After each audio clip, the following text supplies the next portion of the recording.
Alhamdulillah wassalatu wassalamu ala Rasulillah sayyidina wa maulana Muhammad ibn Abdullah wa ala alihi wa sahbihi wa man da'a bi da'watihi wa istanna bi sunnatihi ila yaumi liqa'i rabbih. Man shalla subha fi jama'atin, siapa yang salat subuh berjamaah, fa ka'annama shalla al-laila kullah, maka dia sama seperti salat sepanjang malam. Man shalla subha fi jama'atin, siapa yang salat subuh berjamaah, kana fi zimmatillah, maka dia sentiasa dalam lindungan Allah Subhanahu wa taala. Man shalla subha fi jama'atin, siapa yang salat subuh berjamaah, summa qa'ada yadhkurullah, selepas itu dia tetap duduk di masjid berzikir dengan Allah hatta tatlu'a syamsu, sampai terbit matahari. Summa yusalli rak'ataini, kemudian dia salat sunat 2 rakaat, salat sunat isyraq. Kanat lahu ka'ajri hajjatin wa umrah, dia dapat pahala seperti haji dan umrah, tamah, sempurna. Hadis riwayat Imam At-Tirmidzi, hadisnya hadisun hasan. Mudah-mudahan kita istiqamah salat subuh berjamaah. Saya dimaklumkan katanya masjid kita yang cantik dan indah ini setiap subuh memanglah ramai seperti ini. Betul? Insya Allah. Tajuk kita fitnah akhir zaman. Fitnah bahasa Melayu artinya tuduhan tak ada bukti. Tohmah sebenarnya. Fitnah dalam bahasa Arab, coba kita tengok dalam Al-Quran. A'udzubillahi minasyaitonir rajim. Wattaqu fitnah alladzi la tusibanna alladzina zalamu minkum khassah. Takutlah kamu kepada fitnah yang dia tidak akan menimpa kepada kamu yang zalim-zalim saja. Makna fitnah dalam ayat ini bukan fitnah tuduhan tanpa bukti tohmah. Fitnah dalam ayat ini artinya seksa, azab. Lalu kemudian dalam ayat Al-Quran yang lain pula disebutkan Allah Subhanahu wa taala, laisa 'alaikum junahun an taqsuru minas salati in khiftum ay yaftinakumul ladzina kafaru. Kamu boleh mengqasar salat kalau kamu takut terkena fitnah. Kamu boleh mengqasar salat ketika dalam keadaan musafir, perjalanan panjang, takut diseksa oleh orang kafir musyrik. Kamu boleh mengqasar salat supaya jangan terlalu lama berhenti dikejar musuh. Maka yang 4 rakaat boleh kamu buat 2 rakaat. Fitnah di situ maknanya bukan tuduhan tanpa bukti, tapi makna fitnah adalah seksa. Maka tajuk kita fitnah akhir zaman. Makna fitnah di sini bukan tuduh. Al fitnatu asyaddu minal qatl. Fitnah itu lebih kejam daripada pembunuhan. Bukan fitnah menuduh tanpa bukti, tapi maknanya adalah seksa. Orang yang terkena seksa itu lebih menyakitkan daripada dibunuh. Sebab bila dia dibunuh, sekali pancung mati, selesai. Tapi bila dia tersiksa, maka amat sangat menyakitkan. Itulah maka kata ayat Al-Quran, al-fitnatu asyaddu minal qatl. Fitnah lebih kejam daripada pembunuhan, seksa lebih menyakitkan daripada dibunuh. Kalau disuruh pilih seksa apa pilih bunuh? Dua-dua tak nak. Pilih bunuh. Bunuhlah aku. Bila ada orang diseksa, dipotong tangannya, dipotong kakinya, dipotong telinganya, dipotong hidungnya, disuruh pilih nak mana, atau potong kepala sekali. Baiklah potong kepala sekali, sebab dia tak merasakan seksa. Supaya kita faham tentang tajuk kita ini. Tajuk kita adalah fitnah akhir zaman. Jadi makna fitnah di sini bukan tuduhan tanpa bukti, tapi makna fitnah adalah seksa. Akhir zaman. Kalau ada akhir tentu ada awal. Ada setengah kelompok mengatakan dunia ini tiada berawal, tiada berakhir. Kata dia dunia ini qadim, sama seperti Allah Subhanahu wa taala. Kalaulah dunia ini qadim, tentu ada 2 yang qadim, ada 2 yang kekal abadi. Maka orang yang mengatakan alam ini kekal, tiada berawal, tiada berakhir, dia sudah syirik. Syirik maknanya mengatakan ada 2 yang qadim. Allah tiada berawal, tiada berakhir. Dunia tiada berawal, tiada berakhir. Siapa yang mengatakan alam ini tiada berawal, tiada berakhir, maka dia syirik. Orang yang syirik maka tidak diterima amalnya. La in asyrakta, kalau engkau syirik la yahbatanna amaluka. Kalau engkau syirik maka seluruh amalmu akan gugur, tak bernilai di hadapan Allah Subhanahu wa taala. Al-yawma uhilla lakumut thayyibat, hari ini dihalalkan bagi kamu yang baik-baik. Wa ta'amul ladzina utul kitaba halal lakum wa ta'amukum halal lahum, sembelihan orang Yahudi, sembelihan orang Nasrani ahli kitab halal bagi kamu. Bila kita pergi ke Europe, misal seumpama kita pergi ke Europe, sampai di sana kita tiada mendapatkan makanan kambing, kerbau, sapi sembelihan orang Islam. Dulu kata pensyarah saya masa belajar di Maghribi, kata dia dulu ambil master di UK. Waktu itu susah nak mendapatkan sembelihan orang Islam, maka dia cari sembelihan orang Yahudi. Ada tulisannya di situ kosher, kosher macam label halal, tapi bukan punya orang Islam, punya orang Yahudi. Maka dia ambil daging yang ada tulisan kosher ni, dia potong kecil-kecil, dia masak, dia makan. Kami tanya, Syekh, kenapa makan sembelihan orang Yahudi? Sebab dalam Al-Quran dikatakan al-yawma uhilla lakumut thayyibat, hari ini dihalalkan bagi kamu yang baik-baik. Wa ta'amul ladzina utul kitaba halal lakum, sembelihan orang Yahudi dan Nasrani halal bagi kamu. Menurut mazhab Hanafi, Maliki, Syafi'i. Hanafi, Maliki, Syafi'i. Mazhab Syafi'i, Hanafi, Maliki, Hambali. Hanafi, Maliki, Hambali. Sedangkan mazhab Syafi'i tidak. Sebab kata mazhab Syafi'i, mereka kafir. Mereka kafir. Orang kafir tak boleh dimakan sembelihannya. Laqad kafara alladzina qalu innallaha huwal masih ibnu Maryam. Siapa yang mengatakan Al-Masih anak Maryam itu adalah Tuhan, maka dia kafir. Laqad kafara alladzina qalu innallaha salisu salasah. Kafirlah orang yang mengatakan Allah itu tiga dalam satu, satu dalam tiga. Itu dalil mazhab Syafi'i mengatakan, kecuali yang datuk nenek dia dulu yang memang memegang mazhab itu, setelah datang Nabi Muhammad SAW mereka bersyahadat. Tapi mengapa menurut mazhab Hanafi, Maliki dan Hambali sembelihan mereka boleh dimakan? Karena ada tiga persamaan kita dengan Yahudi dan Nasrani. Pertama, sama-sama percaya kepada Allah, walaupun Allah dia berbeza, tapi sama-sama percaya bahwa ada Tuhan, ada Allah. Yang kedua, percaya Allah mengirim Nabi. Yahudi percaya kepada Nabi Musa, Nasrani percaya kepada Nabi Isa. Maknanya Allah mengirim Nabi. Yang ketiga, ini yang menjadi tajuk kita subuh ini, sama-sama percaya bahwa dunia akan berakhir. Yahudi mengatakan dunia akan berakhir, akan kiamat. Nasrani mengatakan dunia pun akan berakhir, hancur, akan kiamat. Bagaimana dengan Islam? Mahwal iman. Apa itu iman wahai Muhammad sallallahu alaihi wasallam? Antu'mina billah, percaya kepada Allah, wa malaikatihi, percaya kepada malaikat, wa kutubihi, percaya kepada kitab-kitab, wa rusulihi, percaya kepada rasul-rasul, wal yaumil akhir, percaya bahwa dunia ini akan berakhir. Wa tu'mina billah, wa tu'mina bil qadri khairihi wa syarrihi, engkau percaya kepada takdir baik dan takdir buruk. 6. Siapa yang tidak percaya kepada rukun iman yang 6, maka dia tidak lagi diakui sebagai umat Muhammad sallallahu alaihi wasallam. Fitnah akhir zaman. Saya nak menjelaskan tajuk kita subuh ini. Fitnah, terjadi banyaknya siksa-siksa.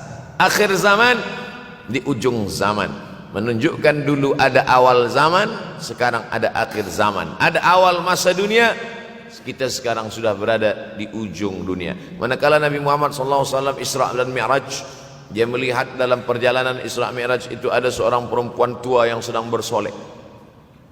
Jadi perempuan tua bersolek ini sudah nampak Nabi sejak masa Isra Mi'raj lagi. Jadi jangan terkejut bila sekarang nampak ada orang tua bersolek. Dah lama dah. Kata Nabi kepada Jibril, apa itu wahai Jibril? Kata Jibril, itulah dunia. Dunia sudah tua, tapi dia tetap juga ingin menampakkan dirinya muda. Dunia ini sudah tua, tak lama lagi akan hancur binasa. Idza sama'um fatarat, langit terbelah. Wa idzal kawakibun tasarat, planet-planet akan hancur berkeping. Wa idzal biharu fujirat, lautan akan meletup naik ke darat, hancur semuanya. Wa idzal quburu bu'athirat, dan kubur akan dibangkitkan. Semua yang ada di dalam tanah ini akan bangkit. Alimat nafsum ma qaddamat wa akharat. Kenapa tanah ini tidak bergulung? Kenapa tanah ini tidak bergoncang? Kenapa kulit tanah ini tetap stabil? Sebab ada pakunya. Seperti kertas yang ditempel di dinding, datang angin kencang. Manakala angin kencang datang, kertas tak bergoyang sebab ada pakunya. Apa paku tanah ini? Surah An-Naba juzuk 30. Wal jibala autada. Kami jadikan bukit-bukit, gunung-gunung sebagai autada, pasaknya. Kalau kita membuat kemah, ada tiang. Tiang ini bergoncang. Bagaimana supaya tiang ini tidak bergoncang? Pasang pasak-pasak di tepi tiang. Pasak dunia ini adalah bukit-bukit. Kalau kita menengok ada bukit, maka sebenarnya sepertiganya saja yang ada di atas. Bukit yang besar di atas itu sepertiga, 2/3 bukit terhunjam tertanam ke dalam tanah. Wal jibala autada. Tapi sampai masanya nanti bukit ini akan tercabut. Wa takunul jibalu kal ihnil manfush. Wa takunul jibal, bukit-bukit kal ihni, seperti bulu kambing. Manfush, bulu kambing yang dihembus angin. Hebatnya ayat-ayat Al-Quran itu, Allah memilih kata-kata sesuai dengan keadaan. Sembayang malam berat, nak jaga tidur malam berat. Kata berat bangun malam itu mengucapkannya pun berat. Wa minal laili fatahajjad. Tahajjud berat. Sebagaimana beratnya jaga tengah malam, begitu Allah pilihkan kata yang berat. Tahajjud berat. Wa takunul jibalu kal'inil manfush. Wa takunul jibal, bukit-bukit, gunung-gunung yang besar, yang berapi, kal jibal, kal ihni, seperti bulu kambing. Manfush. Nun berjumpa dengan fa mengeluarkan angin, shin pun menghembuskan angin. Ambil bulu kambing, letakkan di tapak tangan, kal ainil manfush. Sebagaimana terbangnya bulu kambing dari tapak tangan yang dihembus angin, begitulah gunung-gunung akan tercabut. Kalau gunung-gunung yang besar, gunung yang dari batu, gunung yang berapi, yang mengeluarkan lahar, itu tercabut dari tanah seperti bulu kambing dihembus angin. Bagaimana agaknya kita nanti? Tak tahu entah macam mana. Macam butiran debu-debu, macam butiran tepung yang dihembus angin kencang. Wataran nasa sukara. Selepas gunung-gunung itu tercabut, lalu tanah ini bergoncang, kau lihat manusia macam mabuk. Wataran nasa sukara. Kau pandang manusia macam mabuk. Wa mahum bisukara. Mereka tidak mabuk. Mereka berjalan bergoncang bukan kerana mabuk. Walakin azaballahi syadid. Kerana azab Allah itu amat sangat kuat. Oleh sebab itu dianjurkan membaca tafsir juzuk 30. Syekh Muhammad Abduh, tafsir Al-Munir, tafsir Al-Manar yang ditulis oleh muridnya. Dia bagi tazkirah saja, dia tak ada menulis. Tapi kemudian muridnya Rashid Ridha menulis. Itulah dia tafsir Al-Manar. Dia tidak memulai tafsir dari juzuk 1 Al-Baqarah, tapi dia mulakan juzuk 30. Sebab apa? Sebab mengkaji juzuk 30, amma yatasaalun 'anil naba'il 'azim alladhi hum fi mukhtalifun kalla saya'lamun. Bercerita tentang hari kiamat. Orang kalau sudah bercerita tentang hari kiamat, datang rasa takut, datang rasa cemas, datang rasa khawatir, kita akan mati, dunia akan binasa, apa yang akan kita bawa? Selepas dia mengkaji juzuk 30, datanglah semangatnya, khusyuklah dia solat, datang semangatnya beribadah, datang hilang rasa cinta harta, dia akan berwakaf, berinfak, bersedekah. Maka fitnah akhir zaman ini perlu dikaji selalu supaya kita mendatangkan khusyuk dalam hati, takut dalam hati, ridha menerima keputusan Allah Subhanahu wa taala. Fitnah akhir zaman. Hadis yang saya pilih diambil dari kitab Sahih Al-Bukhari. Pendek saja, Sahih Al-Bukhari, tapi sebenarnya judul kitab ini panjang. Al-Jami' As-Sahih Al-Musnad Al-Mukhtasar min umuri Rasulullah SAW wa sunanihi wa ayyami. 7. Disebut dia Al-Jami' kerana dia mencakup 3 aspek: akidah, ibadah, akhlak. Al-Musnad karena hadis-hadisnya bersanad dari Imam Al-Bukhari sampai ke Nabi Muhammad sallallahu alaihi wasallam. Ada silsilah. Al-Mukhtasar karena dia ringkasan 7.275 hadis sahaja. Padahal hadis Nabi banyak, maka dia ringkaskan, dia kecilkan menjadi 7.275 hadis. Min umuri Rasulillah, semua perkara-perkara Rasulullah.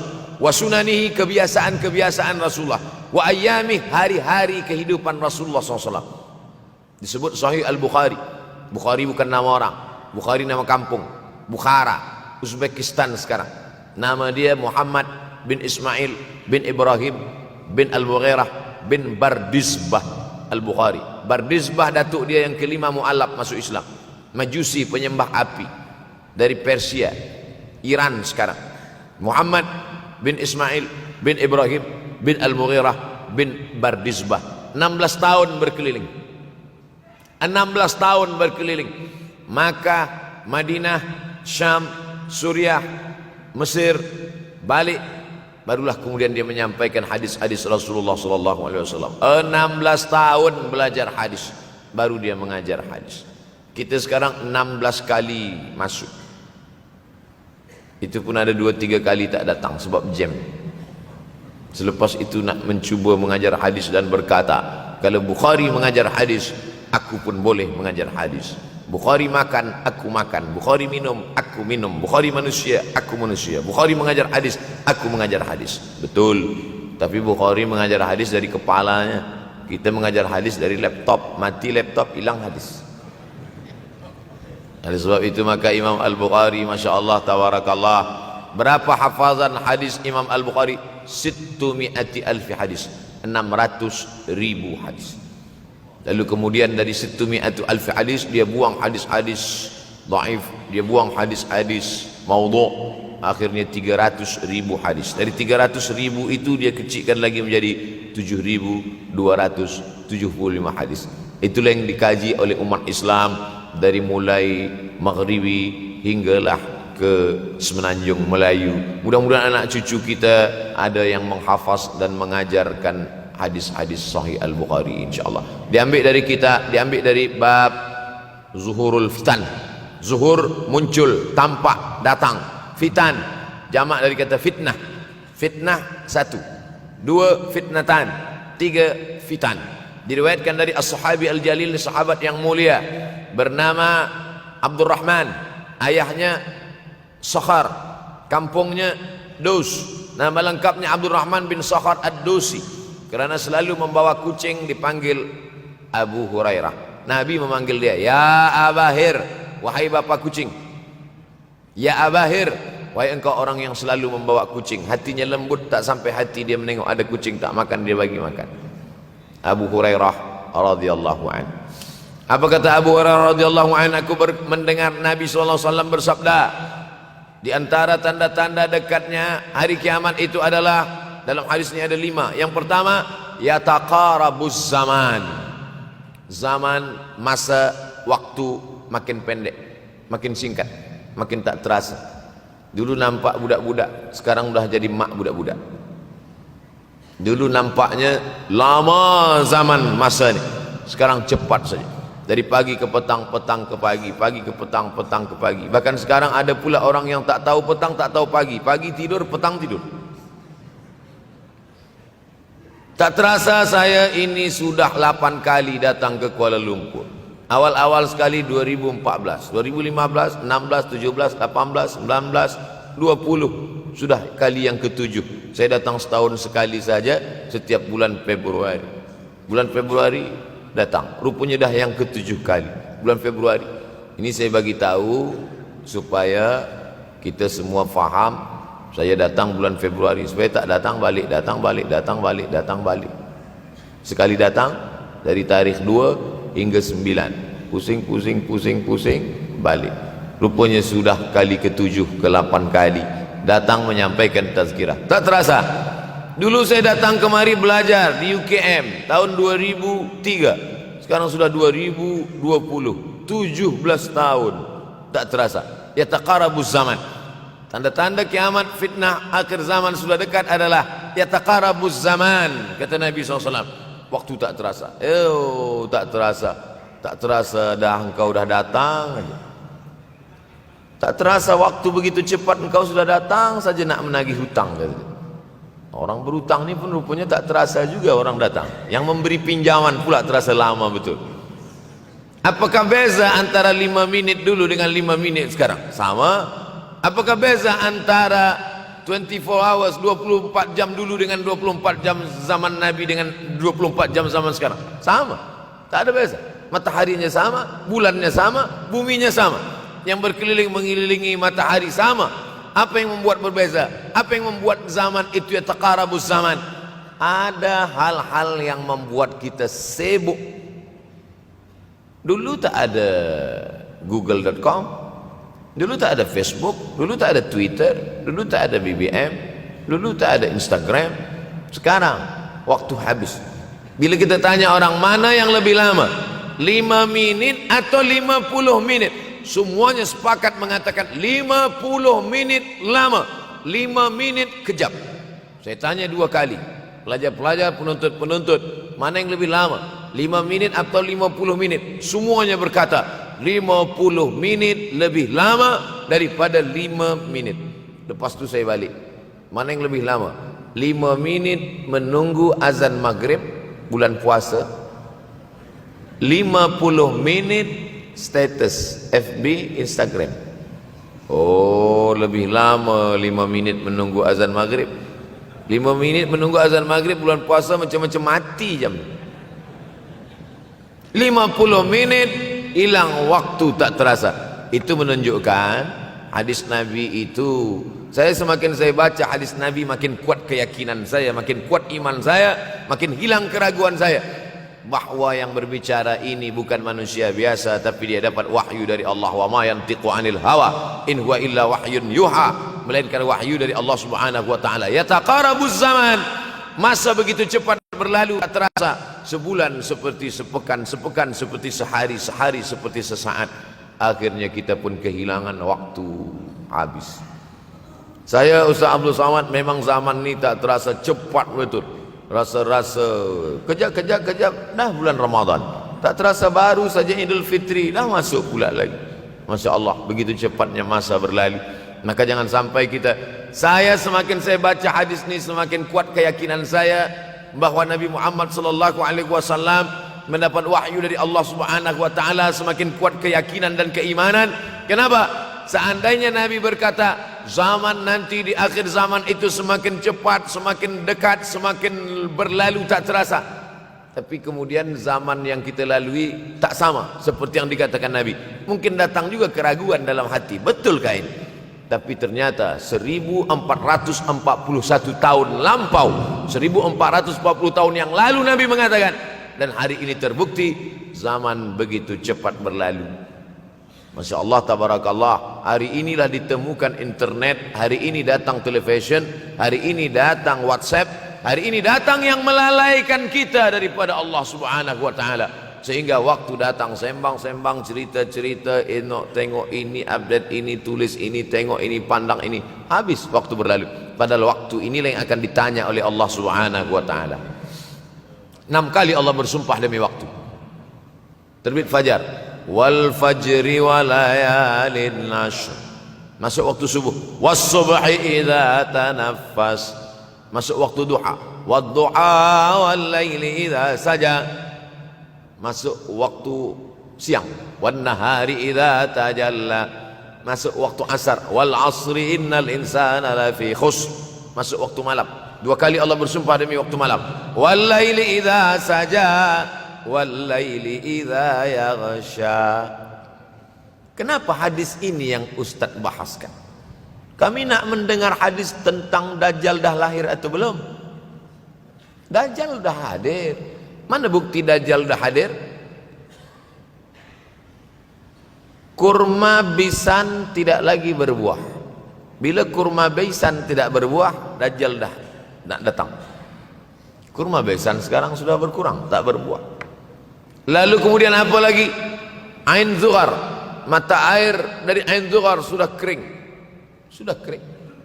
Oleh sebab itu, tapi manakala dulu datang Habib Umar bin Hafiz, saya hadir majelis itu, adalah seorang bertanya, Habib, ya, Imam Mahdi dah lahir atau belum? Saya tengok Habib menjawab, sepertinya dia macam tak suka pertanyaan. Kata dia, kita tak perlu mencari-cari dia dah lahir atau belum, kampung dia di mana, dia lahir di hospital mana, dia tak perlu. Yang perlu kita siapkan adalah iman dan takwa pengetahuan kita, supaya kita jangan sampai terkecoh, supaya kita boleh membezakan mana hak, mana batil, mana betul, mana salah, mana lurus, mana bengkok, mana hitam, mana putih.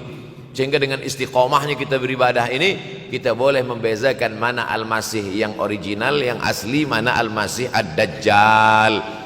Makanya tadi sebelum salam kita berkata, Allahumma inni a'udzubika min azabi jahannam wa min azabil qabri wa min fitnatil mahya wal mamat wa min syarri fitnatil masihid Dajjal. Membaca, menghafaz 10 ayat di awal surah Al-Kahfi. Siapa yang menghafaz 10 awal ayat, hadis lain mengatakan 10 akhir, 10 awal 10 akhir, elok dua-duanya. Tapi Masya Allah, tabarakallah, anak-anak kita yang pakai jubah, pakai sorban putih ini, daripada tahfiz Quran, mereka tidak hanya menghafaz 10 awal 10 ujung, dari awal sampai ujung dia hafaz, 30 juzuk dia hafaz. Mudah-mudahan anak-anak kita penghafaz Al-Quran. Allahumma ja'al abna'ana wa banatina min huffazil Quran wal hafizan.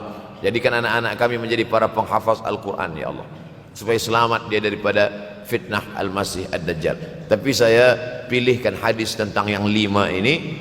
Dengan 5 ini kalau kita amalkan, insya Allah Allah akan selamatkan kita dari fitnah akhir zaman ini. Yang pertama, manfaatkan waktu, kerana waktu di akhir zaman ini yataqarabuz zaman, kerana waktu semakin dekat tak terasa hilang berlalu. Maka isilah waktu ini dengan ibadah. Jangan sampai ada waktu yang kosong. Duduk sejenak kosong, berselawat, Allahumma salli ala sayyidina Muhammad wa ala ali sayyidina Muhammad, Allahumma salli ala sayyidina Muhammad wa ala ali sayyidina Muhammad. Sempat-sempatkan ambil wudhu, solat duha walau 2 rakaat. Sempat-sempatkan sebelum tidur malam solat witir 3 rakaat, supaya tidur kita sentiasa dalam wudhu dan kita sempat solat witir. Andai mati kita malam itu, insyaallah mati dalam keadaan husnul khatimah. Usolli sunnatal witri 3 rakaatin lillahi ta'ala. Nanti malam jaga tidak witir lagi, hanya tahajud saja. Sempat-sempatkan solat tahajud. Elok amat sangat baik solat wudhu 2 rakaat. Usolli sunnatal wudhu raka'ataini lillahi ta'ala. Selepas solat wudhu, solat sunat taubat. Usolli sunatat taubat raka'ataini lillahi ta'ala. Selepas solat sunat taubat, solat sunat hajat. Usolli sunatal hajat. Selepas itu barulah solat sunat tahajud 8 rakaat. Nak tambah lagi 10, 12, 14, elok, tak salah, karena dia tiada batasan. Adakah sahabat Nabi yang melakukan ini? Ada. Qatadah bin Nu'man, dari selepas Isya sampai azan subuh. Imam Ahmad bin Ambal, dari selepas Isya sampai azan subuh. Bahkan mereka menghatamkan Al-Quran dalam tahajud mereka. Maka bahkan ada imam yang disebut dengan As-Sajjad, kerana banyak sujud kepada Allah Subhanahu wa ta'ala. Kerana akhir zaman ini godaan begitu besar. Dulu orang tengah malam tahajud, jam 2 malam, jam 3 malam dia bangun, kerana dia membaca hadis sab'atun yudhilluhumullah. Ada 7 golongan yang mendapatkan naungan Allah, yauma la dhilla illa dhilluh. Hari itu tak ada naungan kecuali naungan Allah. Rajulun, ada seseorang, zakarallah, dia berzikir mengingat Allah, khalian, di tengah malam tak ada manusia, fafadat ainahu, menetes air matanya. Maka yang pertama ini, jangan sampai kita kehilangan waktu, kerana waktu, al-waktu kasaif, waktu ini seperti pedang. Illam taqta'hu qata'aka, kalau tidak kau patahkan dia. Kalau kau dapat pedang, patahkan. Sebab kalau tidak kau patahkan, dia yang akan memotong engkau, mematahkan tulang-tulang engkau. Waktu ini kalau tidak kita manfaatkan, kita akan ditanya tentang waktu, kemana saja waktu yang sudah kau pakai. Inna sam'a, pendengaran, wal basar, penglihatan, wal fuad, hati, kullu ulaika kana anhu mas'ula. Semua akan disoal, semua akan diminta tanggung jawab di hadapan Allah. Kemana waktu yang sudah aku bagi dulu engkau pakai? Yang pertama nanti ditanya, la tazulu qadama 'abdin yaumal qiyamah. Kaki anak Adam tidak akan bergeser, tidak akan beralih dari tempat tegaknya pada hari kiamat, hatta yus'al, sampai dia disoal, sampai dia ditanya. La tus'alunna yauma idzin 'anin na'im. Banyak yang akan ditanya nanti.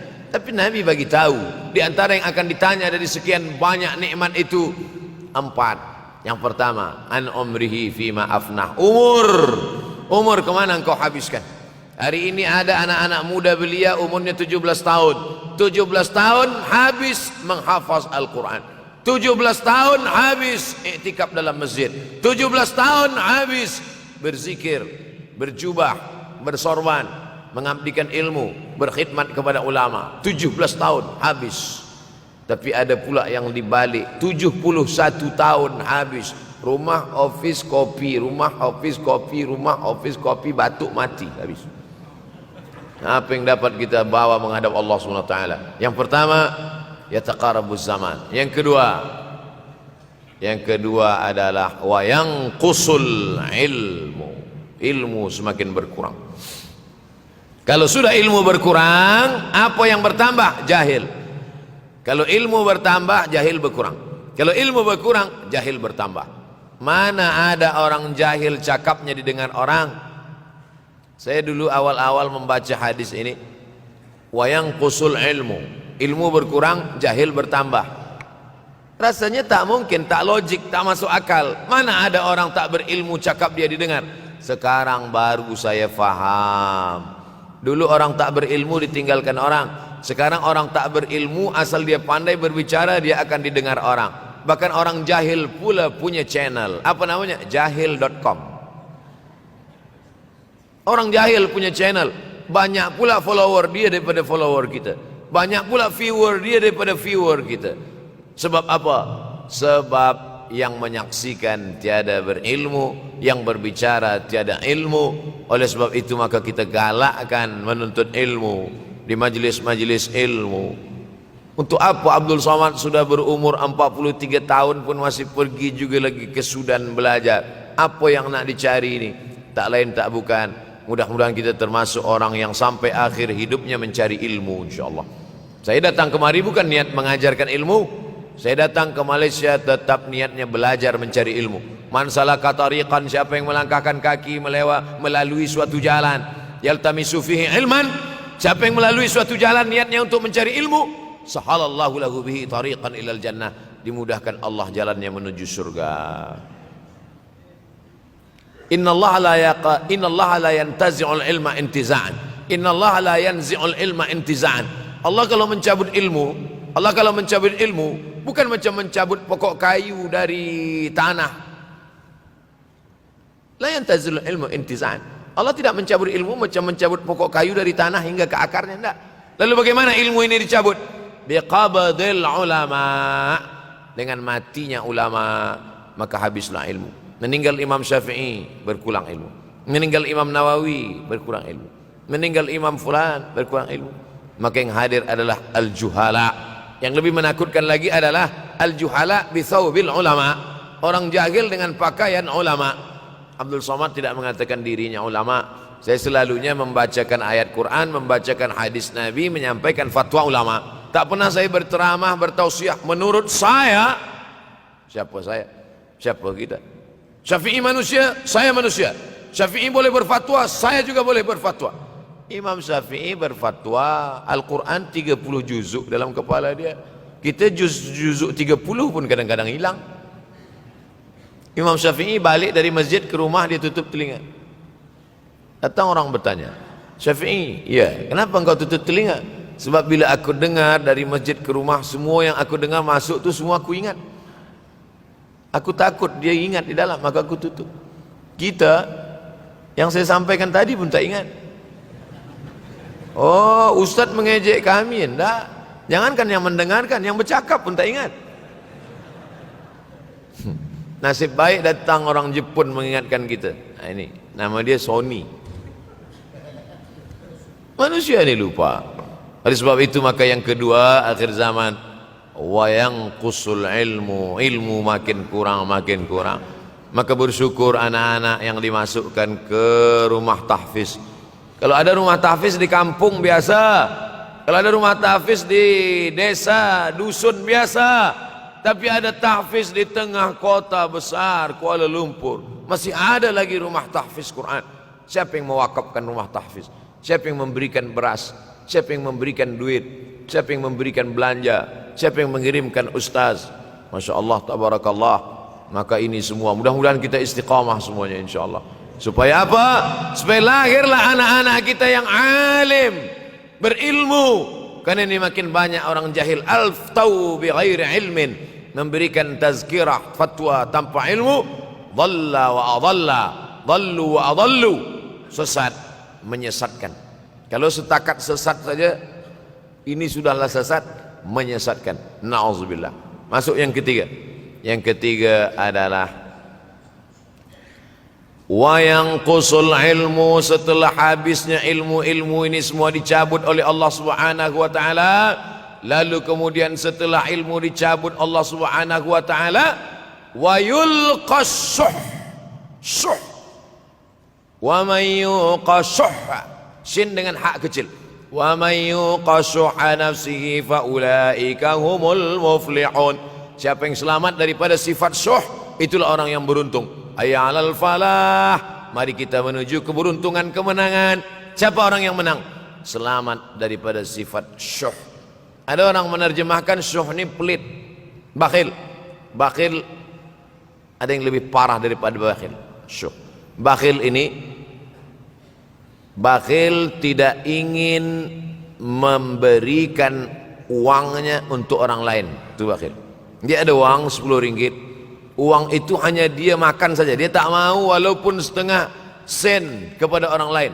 Itu namanya bakhil. Kalau syuh ini, duit dia simpan, duit orang pula dia makan. Nah itu syuh.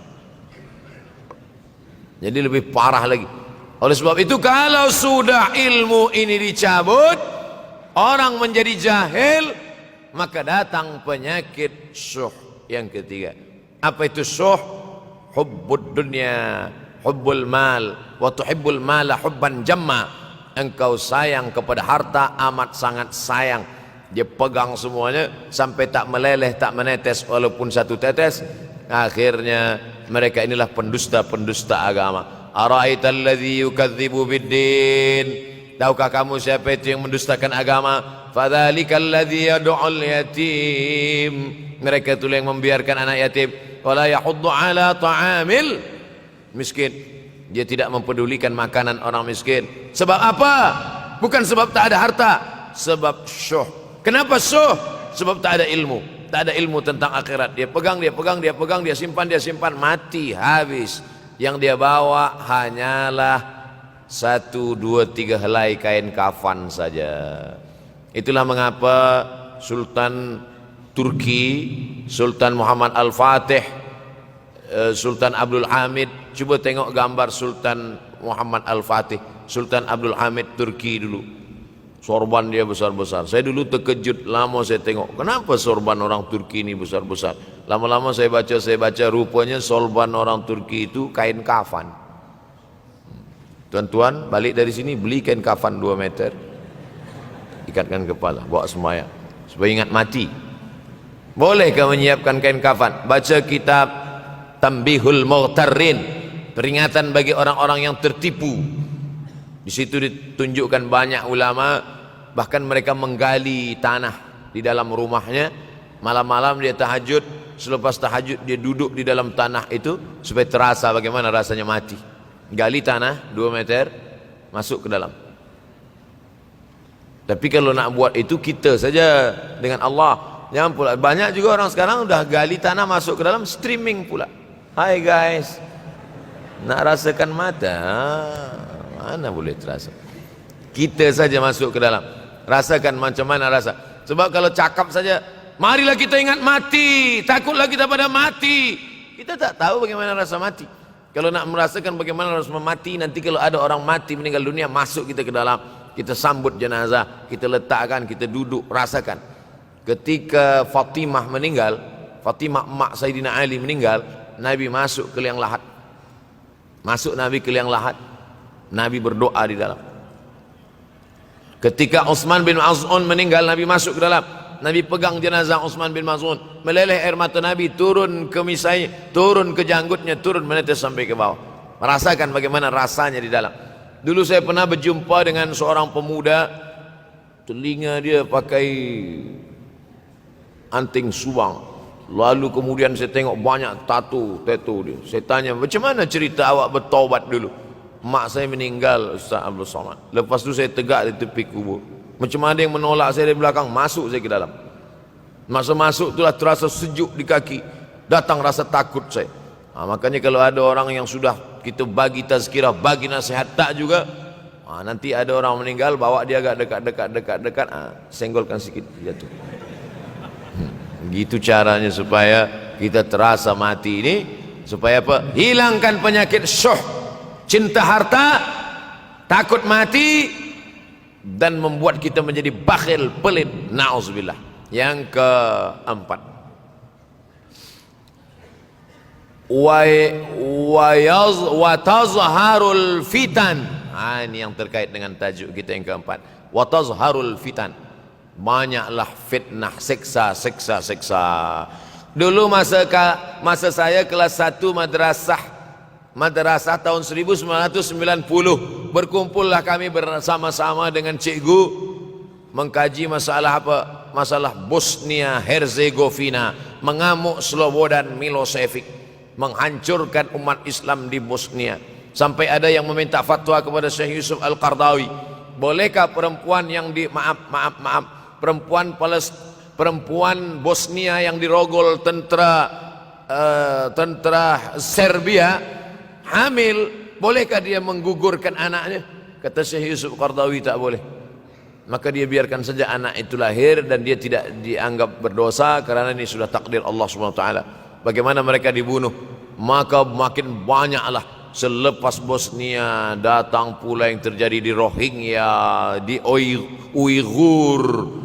Umat Islam berkumpullah presiden-presiden negeri Islam di Kuala Lumpur. Erdogan datang, kumpul semuanya membahas bagaimana nak menolong Muslim Uighur. Rupanya umat Islam pun tak sanggup nak menolong. Apa yang boleh dilakukan di Uighur? Berdoalah umat Islam. Rupanya Allah kalau mau menolong mudah saja. Mudah saja Allah menolong. Tidak datang rudal skat, tidak datang tentera, tidak datang senjata, cukup datang corona, selesai. Allah Subhanahu wa taala, wa makaru wa makarallah. Mereka membuat tipu daya, Allah balas dengan tipu daya yang lain. In tansurullah, kalau kau tolong, ittaqu da'watal mazlum, takutlah kamu terhadap doa orang-orang yang teraniaya. Fa innahu laisa bainahu wa bainallahi hijab, karena di antara dia dengan Allah tak ada hijab sama sekali. Wa yakthurul wa tazharul fitan, banyaklah fitnah. Yang terakhir, yang kelima, wa yakthurul haraj. Wa yakthurul haraj, banyak terjadi haraj, kata Nabi. Sahabat pun bertanya, ya Rasulullah, wa mal haraj? Apa haraj itu ya Rasulullah? Kata Nabi SAW, al haraj al qatlu. Nanti di akhir zaman itu akan banyak pembunuhan. Dulu pun banyak juga pembunuhan, tapi tak banyak sekarang. Pembunuhan di Palestina sampai sekarang tak berakhir. Pembunuhan Rohingya tak berakhir. Pembunuhan di Uighur, pembunuhan. Dulu imam-imam masjid, imam salat tarawih dulu di Masjidil Haram, Allahumma ansuril Islam wal muslimina fi Palestin. Dulu satu aja. Selepas itu bertambah, Allahumma ansuril Islam wal muslimina fi Palestin wa Suriah. Selepas itu bertambah lagi, Allahumma ansuril Islam wal muslimina fi Palestin wa Suriah wal Yaman. Selepas itu bertambah, wa Uighur, wa akhirnya wa fi kulli makan. Semakin bertambah. Oleh sebab itu maka ini di antara fitnah akhir zaman. Man lam yahtam bi amril muslimin falaysa minhum. Selepas kita kaji hadis ini, apa tujuan kita? Tujuan kita semakin menguatkan keyakinan, banyak-banyak beribadah, nasihatkan anak menantu, sahabat, jiran, tetangga supaya semakin istiqamah menjalankan syariat, rajin-rajin solat berjamaah, banyak-banyak berzikir, khatamkan Al-Quran, banyak-banyak berinfak, banyak-banyak bersedekah. Andai mati kita, insyaallah mati dalam keadaan husnul khatimah. Saya dimaklumkan bagi tazkirah 40 menit saja. Tadi saya mulai pukul 7 kurang 10, sekarang sudah 7.32. Corruption 2 menit. Ustaz, ada seorang pakcik datang kepada saya. Dia suruh saya simpan duit dia. Alhamdulillah. Dia cakap nanti ada masa dia datang ambil. Tapi sampai sekarang sudah 1 tahun Pak Cik itu tak sampai duit dia banyak. Yang saya nak tanya, bagaimana saya nak pulangkan duit dia sementara saya tak tahu nama dia dan dia ahli keluarga dia di mana. Akan datang, mana tahu datang lagi Pak Cik macam ni juga. Mana tahu macam ini, bukan dia, tapi macam ini datang, tanyalah nama dia, nombor telefon, IC anak dia. Tapi rasa-rasanya saya dah 43 tahun belum jumpa dengan Pak Cik macam ni lagi. Unik ni Pak Cik. Sebab apa? Ini terkait dengan masalah harta. Wadi'ah. Wadi'ah adalah barang yang kita titipkan, yang kita wasiatkan, yang kita pesankan. Banyak orang masalah harta ini susah. Menguji emas dengan api, menguji manusia dengan harta, dengan uang. Disitulah baru nampak mana kawan, mana lawan kalau sudah terkait dengan benda, dengan materi, dengan harta, dengan duit, dengan uang. Oleh sebab itu maka tulis, ini barang dah jadi dah. Lalu bagaimana? Kita tak tahu dia di mana. Maka cari ahli warisnya. Ahli waris tak jumpa juga, balikkan kepada masalih ammah. Masalih ammah maknanya yang dipakai umat Islam secara umum. Masjid, hospital, anak yatim, usia emas, fakir miskin, bagikan kepada mereka. Bila kita ada pinjam uang orang, selepas 10-15 tahun kita nak bayar, kita tak tahu dia di mana. Anak cucunya pun sudah tak ada. Awak dah cari dia? Sudah Ustaz. Kamu dah cari anak menantu dia? Sudah. Di mana kamu cari? Di Google. Mana dapat? Carilah ke kampung dia. Tak dapat juga, maka diberikan kepada masalih ammah. Masalih ammah, kepentingan orang banyak. Kepentingan orang banyak, masjid, hospital, anak yatim, fakir miskin, orang banyak. Boleh ke saya bagi ke tahfiz? Boleh. Sebab tahfiz juga masalih ammah, orang banyak. Saya Fulan bin Fulan. Sekarang sudah terjadi banyak tanda-tanda kiamat kecil. Apakah antara tanda-tanda kiamat besar dan amalan yang boleh? Di antara tanda kiamat besar, datangnya Al-Mahdi, datangnya Al-Masih Dajjal, turunnya Isa Al-Masih, keluarnya binatang yang berbicara kepada manusia, terbitnya matahari dari barat. Tanda-tanda besar. Kita tidak disuruh mencari-cari, menunggu-nunggu, menengok-nengok. Allah Ta'ala bagi tahu itu, Nabi bagi tahu itu supaya kita siap-siap.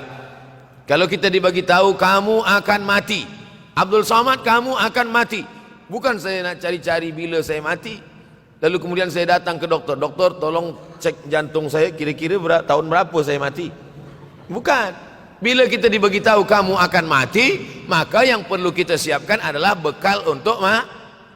Begitu juga dengan kiamat ini. Dunia akan kiamat.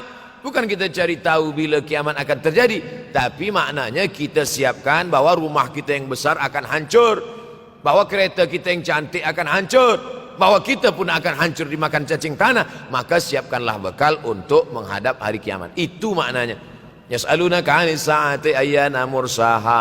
Mereka bertanya kepadamu bila hari kiamat. Qul la ya'lamuha illahu. Yang tahu hanya Allah sahaja.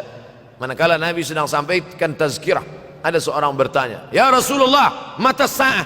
Bila terjadi hari kiamat?" Nabi tak ada jawab. Nabi tanya balik, "Ma'adatalaha?" Nabi tak jawab. "Ma'adatalaha?" Apa yang kamu siapkan untuk menyambut hari kiamat itu? Apa jawab dia? "Hubbullah wa rasul. Hubbullahi wa rasulih." Aku cinta kepada Allah dan Rasulullah. Kata Nabi SAW, cintamu kepada Allah dan Rasulullah SAW sudah menyelamatkanmu.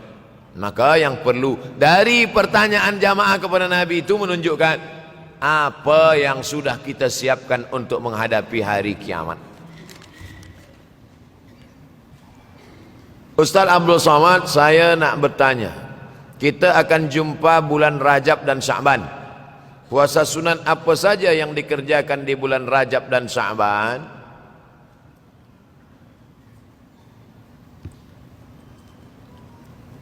Dalam hadis dikatakan salasun mutawaliyatun Inna iddatash syuhuri 'indallahi 12 syahran fi kitabillah. Jumlah bulan ada 12, minha arba'atun hurum.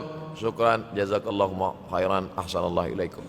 Minha arba'atun hurum, ada 4 bulan haram.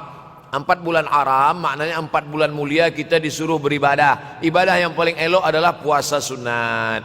Apa 4 bulan haram itu? Salasun mutawaliyatun, 3 bulan berterusan, 3 bulan. Muharram, Zulqa'dah, Zulhijjah, Muharram. Wa baina Jumada wa Sya'ban, ada 1 bulan bersendirian. Dia terletak antara bulan Jumada dan Sya'ban. Itulah dia bulan Rajab. Jadi nanti kalau ada orang banyak berpuasa bulan Rajab, apa dalil awak puasa bulan Rajab? Karena bulan haram. Bulan haram bulan mulia. Di bulan mulia paling bagus beramal yang mulia. Apa amal yang mulia? Puasa sunat. Bulan Sya'ban, Nabi paling banyak puasa selepas Ramadan adalah Sya'ban. Jadi kalau kita buat yang paling tinggi adalah Ramadan. Di bawah Ramadan, Sya'ban. Di bawah Sya'ban, bulan haram. Paling tinggi Ramadan. Di bawah Ramadan, Sya'ban. Di bawah Sya'ban, itulah dia bulan haram. Muharram, Zulqa'dah, Zulhijjah, Rajab. Nah, inilah puasa-puasa sunat. Sampai-sampai puasa bulan Sya'ban itu, apa kata Aisyah radhiyallahu anha? Karena Rasulullah SAW yasumu Sya'ban kullahu. Nabi pernah melaksanakan puasa bulan Sya'ban itu kullahu. Tapi bukan tiap-tiap tahun. Bukan maknanya tiap tahun Nabi bulan puasa Sya'ban itu full 1 bulan. Tidak. Makna kullahu mu'azamahu, sebagian besarnya. Makna kullahu, pernah 1 bulan Sya'ban dia puasa full, tapi tidak tiap tahun. Oleh sebab itu banyak-banyak puasa sunat ini elok. Banyak sekarang orang puasa, tapi bukan lillahi ta'ala. Puasa nawaitu shauma ghadin, diet. Niatnya takkan Allah.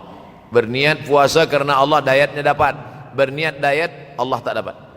Oleh sebab itu maka luruskan niat. Innamal a'malu binniat. Apa doa untuk lembutkan hati seorang lelaki yang kita sayangi? Salat sunat hajat. Usolli sunnatal hajat. Hajatnya apa? Dalam hati. Jangan cakapkan di situ. Usolli sunnatal hajat, nak lembutkan hati si fulan.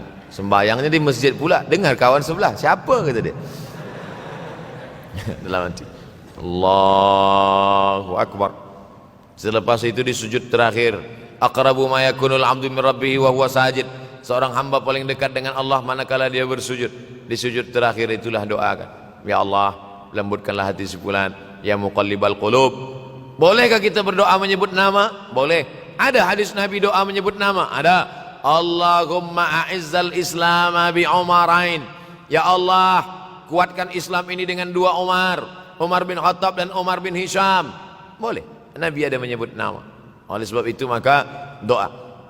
Pertama dengan solat hajat. Yang kedua dengan membaca Yasin. Kata Imam Ibnu Katsir, la tuqra'u fi amrin asirin illa yassarahu Allah. Kalau dibacakan pada perkara yang susah, maka Allah mudahkan. Yasin dibacakan pada perkara yang susah, Allah mudahkan. Ada orang yang susah mati, dibacakan Yasin, cepat dia mati. Yassarahu Allah, dimudahkan Allah Subhanahu wa taala. Maka dibacakan dia. Selepas membaca surah Yasin itu membaca doa. Allahumma inni as'aluka bihaqqi Yasin. Aku memohon kepada engkau dengan kemuliaan surat Yasin ini, tunaikanlah hajatku. Sebutkan apa hajat. Las. Bagaimana tanggapan Ustaz terhadap budak-budak yang dilarang dalam masjid? Budak-budak terbagi 2. Pertama budak-budak yang memayyiz. Yang kedua budak-budak yang sabi, belum sampai memayyiz. Memayyiz belum akil balik, tapi boleh membezakan mana baik, mana buruk, mana makanan, mana kotoran. Yang di bawah ni sabi, 1 tahun, 2 tahun, 3 tahun, 4 tahun, itu sabi. Sabi ini tak boleh membezakan. Bila kita suruh dia diam, awal-awal kita katakan gini, diam. Dia pula bagi tahu kita. Ini tak boleh bawa ke masjid. Adapun yang sudah memayyiz 5, 6, 7, 8, 9, 10, ini dibawa ke masjid. Budak-budak kecil dibuatkan sopnya di belakang. Begitu dalam fatwa Syekh Atiyah Saqar dalam fatwa Al-Azhar. Lelaki khairus sufufir rijal, sebaik-baik saf lelaki di depan. Selepas itu budak kecil di belakang, baru perempuan. Kenapa budak kecil ini di belakang? Dua alasan. Yang pertama, dia menjadi hijab dinding antara perempuan dengan lelaki. Yang kedua, sebab banyak budak kecil ini yang wuduknya rosak. Sebab apa? Sebab dia belum berkhitan. Maka di ujung kulfah ada najis. Maka kalau dia diletakkan di saf, dia boleh memutus saf. Kenapa masa di Makkah tu banyak budak-budak kecil salat di samping ayahnya? Tak sama budak kecil di sana, budak kecil sini. Budak kecil sana 7 hari khitan. Tempat kita tak tahu di Malaysia. Tempat kami di Sumatera pun beza dengan di Jawa. Di Jawa budak kecil khitan. Kami di Sumatera budak kecil macam cuti sekolah umur 10 tahun baru khitan. Itu pun banyak juga tak khitan. Yang lain khitan dia lari pula. Oleh sebab itu maka yang belum berkhitan itu ada najis di ujung, atau dia sudah berkhitan tapi wuduk dia tak sempurna. Oleh sebab itu budak-budak kecil dibawa ke masjid. Kalau dia sudah boleh ditegah, boleh membezakan, memayis. Budak kecil ini dibagi 3. Yang pertama sabi, belum boleh membezakan mana elok mana tak elok. Selepas itu memayis, sudah boleh membezakan mana elok tak elok, tapi belum lagi akil balik. Selepas itu amrat pakai dal. Amrat maknanya baru saja masuk akil balik. Kalau kita larang budak-budak ni di masjid, kalau ada budak-budak kecil masih berlari-lari, masih menjerit-jerit, bersyukurlah. Maknanya masjid kita 20 tahun akan datang masih tetap ada orang yang solat berjamaah. Tapi kalau di masjid itu ada budak-budak lagi, yang ada tua-tua aja, alamat kapal akan tenggelam. Sekarang banyak di masjid ni isinya orang-orang yang udah diintai-intai malaikat maut aja. Nauzubillah. Alhamdulillah masjid kita semua hadir. Budak-budak kecil pun hadir, pemuda-pemuda belia pun hadir. InsyaAllah 20 tahun akan datang masjid ni tetap ramai solat berjamaah. Anak saya pernah ditampar oleh seorang nenek kerana yang sedang solat dia menjerit dan menangis. Oh, mungkin nenek ini darah tinggi. Maka akan datang, jangan letak dia dekat nenek-nenek. Itulah maka saya sebut tadi di belakang. Memang orang-orang tua ni kadang emosional dia tak lagi terkendali menengok. Kadang jangankan menangis, kita menyanyi pun dia tersinggung, apalagi menangis. Oleh sebab itu maka kita jaga. Ada setengah orang tua memang tak suka menengok budak kecil. Ini budak ni pergi balik, kalau tak aku mati dia sipak kata dia. Nauzubillah. Jadi manusia ini kalau sudah 7 ke bawah, 71 ke atas, memang macam-macam akhlak, akal dia sudah dicabut oleh Allah. Mudah-mudahan yang kita inginkan. Makanya ada doa supaya jangan sampai an yuradda ila ardhalil umuri. Jangan sampai aku disampaikan pada usia yang hina. Ada manusia ini usianya hina. Sebab apa usia hina? Wa man nu'ammirhu nunakkishu fil khalqi. Siapa yang kami panjangkan umurnya, kami kurangkan kejadiannya. Sudah sampai pada umur itu berkurang kejadian. Kaki berkurang, mata berkurang, telinga berkurang, dan paling mengkhawatirkan adalah akal pun berkurang. Inilah termasuk akal berkurang. Dia tanpa budak kecil itu sebenarnya umur dia sudah hampir-hampir sama macam budak kecil itu juga. Mudah-mudahan kita diselamatkan daripada usia yang hina ini insyaallah. Di akhir majlis mari kita berdoa kepada Allah supaya kita istiqamah hingga akhir zaman, akhir hayat. Ala hazihi niyyah al-Fatihah. A'udzubillahi minasyaitonir rajim. Bismillahirrahmanirrahim. Alhamdulillahirabbil alamin. Arrahmanir rahim. Maliki yaumiddin. Iyyaka na'budu wa iyyaka nasta'in. Ihdinas siratal mustaqim, siratal ladzina an'amta 'alaihim ghairil maghdubi 'alaihim waladdallin. Amin. Allahumma inna na'udzubika minal hammi wal hazan. Selamatkan kami dari susah hati dan kesulitan. Wa minal ajzi wal kasal. Selamatkan kami dari sifat malas dan lemah. Wal jubni wal bukhul. Selamatkan kami dari sifat penakut dan bakhil. Wa dala'id daini wa ghalabatir rijal. Selamatkan kami dari dililit hutang dan dikuasai orang lain. Allahumma inna na'udzubika min ilmin la yanfa'. Selamatkan kami dari ilmu yang tak bermanfaat. Wa min qalbin la yakhsha'. Jauhkan kami dari hati yang tak takut dan tak khusyuk. Wa min nafsin la tasma'. Jauhkan kami dari nafsu yang tak pernah kenyang. Wa min du'ain la yusma'. Selamatkan kami dari doa yang tak dikabulkan.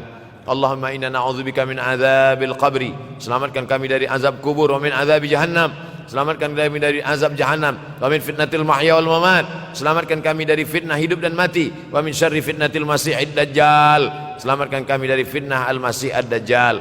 Allahumma tahhir qulubana, sucikan hati kami. Allahumma ja'alna minat tawabin, jadikan kami orang yang bertaubat. Waj'alna minal mutatahhirin, jadikan kami orang yang mensucikan hati. Waj'alna min ibadikas salihin, jadikan kami hamba-hambamu yang saleh. Rabbana la tuzigh qulubana, jangan kau palingkan hati kami ba'da idh hadaitana, setelah engkau berikan hidayah kepada kami. Allahumma dzakkirna minhu ma nasina, buat hati kami ini ingat, jangan sampai lalai kepadamu ya Allah. Ya muqallibal qulub, wahai engkau yang membalikkan hati, sabbit qulubana, kokohkan hati kami ala dinik wa ala ta'atik, dalam agamamu, dalam ketaatan kepadamu. Allahumma sabbitna ala al-imani wal islam, kokohkan kami dalam iman dan Islam. Allahumma ja'alna minal ladzina yastami'una al-qawla fattabi'una ahsanah, jadikan kami orang-orang yang mendengarkan nasihat yang baik lalu merubahnya menjadi amal yang baik. Rabbana atina fid dunya hasanatan wa fil akhirati hasanatan wa qina adzabannar. Wa sallallahu ala sayyidina wa maulana Muhammad wa ala alihi wa sahbihi wasallam, walhamdulillahi rabbil alamin. Taqabbalallahu minkum minna wa minkum taqabbal ya karim. Terima kasih segala perhatian, mohon maaf segala kekhilafan. Wassalamualaikum warahmatullahi wabarakatuh.